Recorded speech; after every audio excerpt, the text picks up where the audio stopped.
ہر حال میں بھروسہ اپنے رب کریم پر کرنا، پھر وہ طاقتور ہوتا ہے، پھر وہ مضبوط ہوتا ہے، پھر زندگی کی بہت ساری چیزوں کو بڑی آسانی سے نبھا جاتا ہے، بہت ساری مشکلات سے وہ بڑے سکون کے ساتھ گزر جاتا ہے۔ اگر اللہ تعالیٰ پر بھروسہ ہو تو دشوار گزار گھاٹیوں پر بھی انسان وجد اور سرور کے ساتھ وقت طے کر جاتا ہے۔ قرآن مجید میں سورہ آل عمران میں اللہ تبارک و تعالیٰ نے نبی پاک علیہ السلام سے فرمایا وَشَاوِرْهُمْ فِي الْأَمْرِ،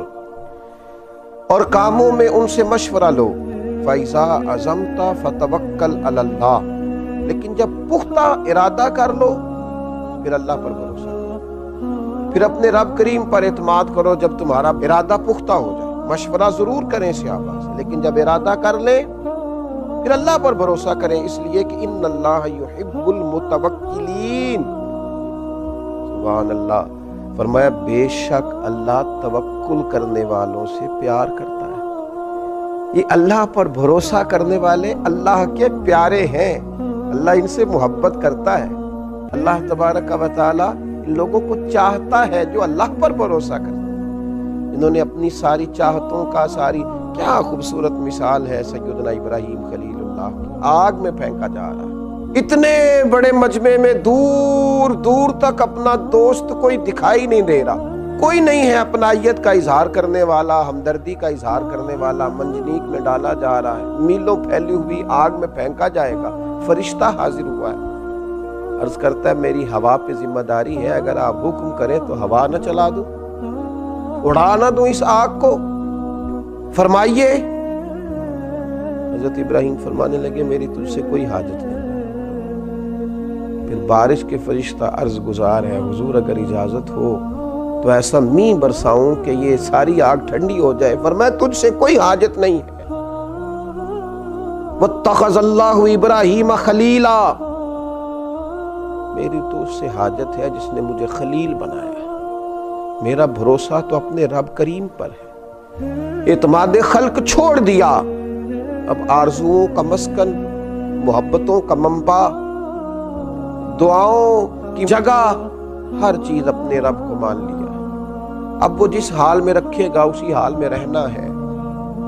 اب وہ جو عطا کرے گا اسی پر شاکر ہونا ہے، وہ جس آزمائش میں ڈالے گا اس پر صابر ہونا ہے، جس رستے چلائے گا خوشی سے چلنا ہے۔ بھروسہ اللہ پر،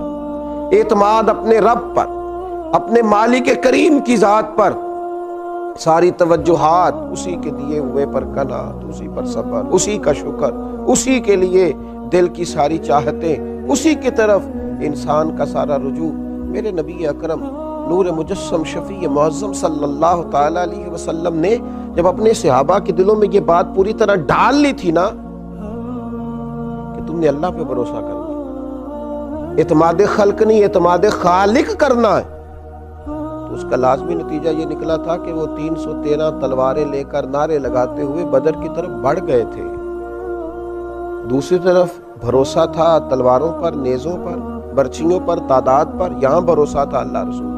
نتیجہ کیا نکلا؟ جن کا رب رسول پر بھروسہ تھا انہیں فتح نصیب ہو گئی، اور جو دنیا کے ظاہری اسباب پر بھروسہ کیے ہوئے تھے وہ خائب و خاسر ہو کر لوٹ گئے۔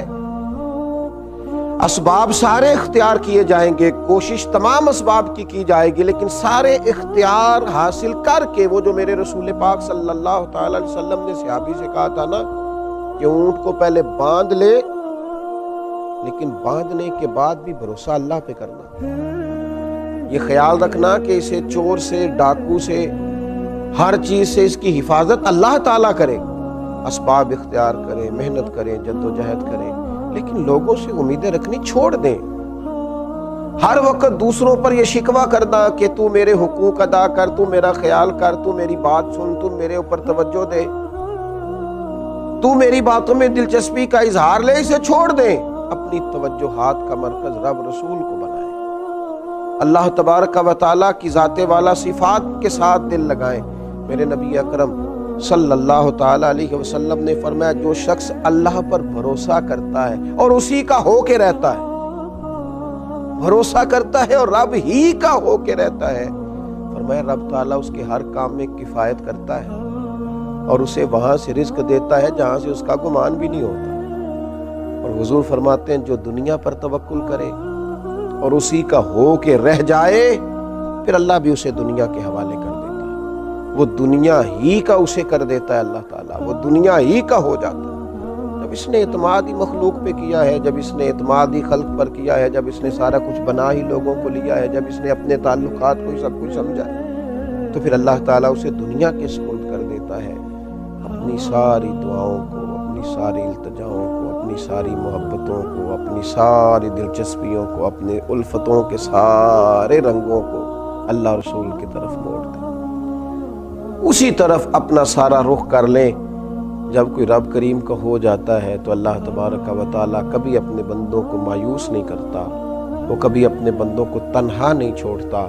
وہ کبھی اپنے بندوں کو دنیا کے سپرد نہیں کرتا، وہ کبھی اپنے بندوں کو رسوا نہیں کرتا، وہ کبھی اپنے بندوں کو کسی معاملے میں تنہا نہیں کرتا۔ اللہ سے جب کوئی بندہ دل لگا لیتا ہے تو پھر قرآن مجید کے لفظوں کو نہ بھولیے گا کہ اللہ تبارک و تعالیٰ نے کس محبت سے فرمایا کہ ان اللہ یحب المتوکلین، جو اللہ پہ بھروسہ کریں اللہ تو ان سے محبت کرتا ہے، اللہ تو ان سے پیار کرتا ہے۔ اللہ تبارک و تعالیٰ ہمارے دلوں میں صرف اپنی ہی محبت پیدا فرمائے۔